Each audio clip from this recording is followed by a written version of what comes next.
বিদঙ্গ.com-এ তোমাদের স্বাগত। আমি নীলাঞ্জন, তোমাদের ম্যাথসের টিচার। তো আজকে যে অঙ্কটা আমরা আলোচনা করব সেই অঙ্কটা দেখো স্ক্রিনে দেওয়া আছে।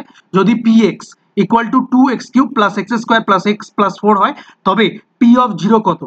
এখন px মানে পলিনোমিয়াল অফ x মানে বহুপদী রাশিমালা, ঠিক আছে, x এর বহুপদী রাশিমালা।